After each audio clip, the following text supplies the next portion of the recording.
राधे राधे, जय श्रीमन नारायण, हरे कृष्णा। कैसे हैं आप लोग? आशा करती हूँ कि भगवान की कृपा आप सभी पर बनी रहे, आप सब स्वस्थ हो, अच्छे हों। इसी के साथ आज हम सुनेंगे अपने भाग्य की रोटी। अपने भाग्य की रोटी की एक कथा। तो चलिए शुरू करते हैं कथा को, ज़्यादा देर ना लगाते हुए। पुराने ज़माने में महेंद्रगढ़ का राजा महेंद्र सिंह हुआ करता था।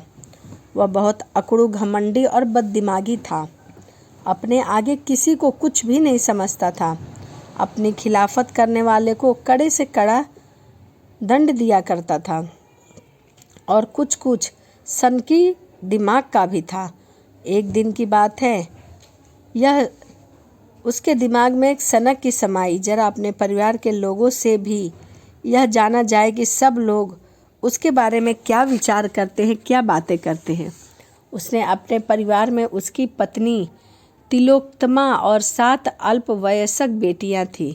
सबसे पहले राजा अपनी पत्नी तिलोत्तमा के पास गया और पूछा, प्रियवर्षी, हम बरसों के साथ रह रहे हैं। तुमने जब जो चाहा मैंने वो तुम्हें दिया।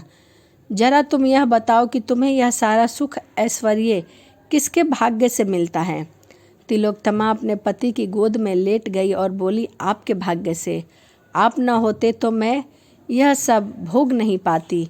मेरे तो भाग्य भी आप हो और भगवान भी आप हो।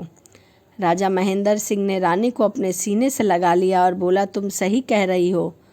तुम दुनिया की सबसे अक्लमंद औरत हो। इसके बाद राजा ने अपनी बेटियों को बारी बारी से बुलवाया और यही सवाल किया। बाकी 6 बेटियों ने, राजकुमारियों ने तो बिल्कुल वैसा ही जवाब दिया जैसा महेंद्र सिंह चाहता था और उसकी पत्नी ने जवाब दिया था। लेकिन जो उसकी सबसे छोटी राजकुमारी फूल कुमारी ने कहा, पिताजी, आपका भाग्य रचने वाला भगवान है।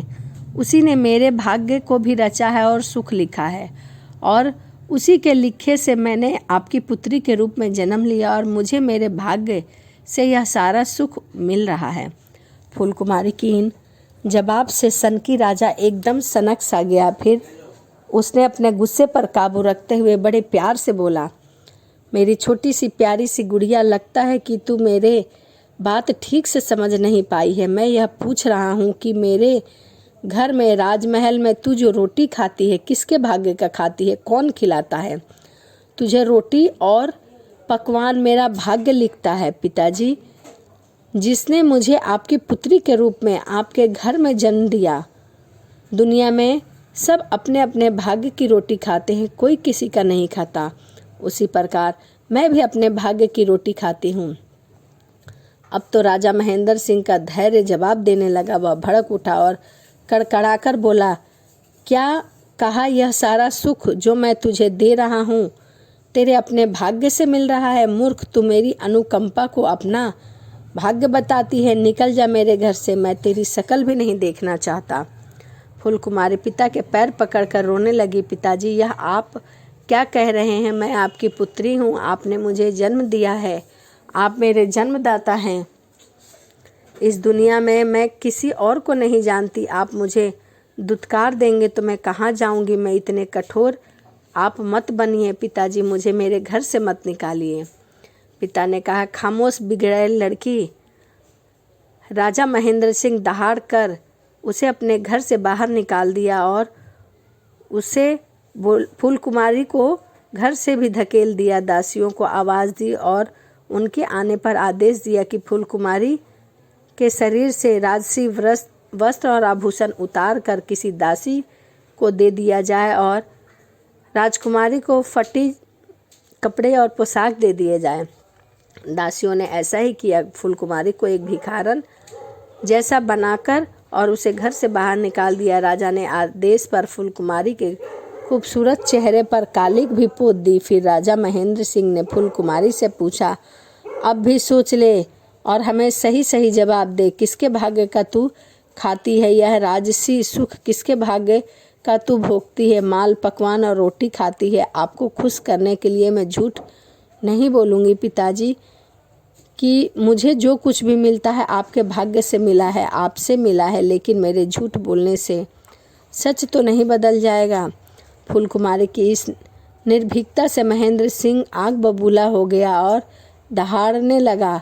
बाहर पहरे पर तैनात सैनिकों को आवाज़ दी और कहा, तुरंत ही कई सैनिक दौड़े आए।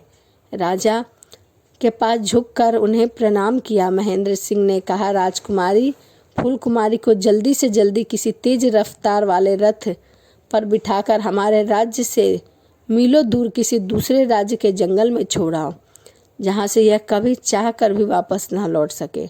बहुत घमंड है इसे अपने भाग्य पर, तो आज से यह दूर राज्य के जंगल में भटक कर भूखी मरेगी। फूलकुमारी रोती रही, मगर राजा महेंद्र सिंह नहीं पसीजे। राजा टालने की हिम्मत किसी सैनिक में भी नहीं थी।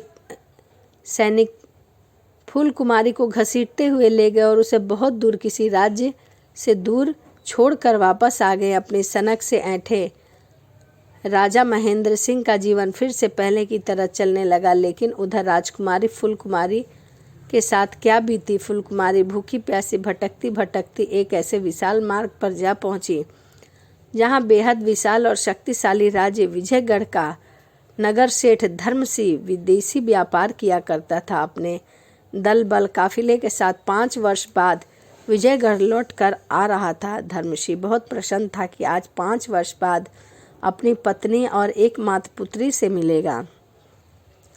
अचानक धर्मसिंह के विशाल रथ के आगे आकर फूलकुमारी बेहोश होकर गिर पड़ी।